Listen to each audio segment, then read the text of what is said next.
Today we have the 2018 Volkswagen Golf GTI. This vehicle has done just over 40,000 miles.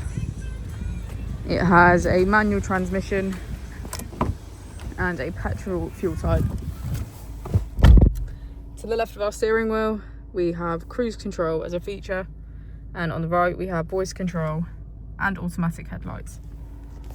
On our screen we can access navigation, app connect, smartphone integration, our vehicle settings, images and aircon.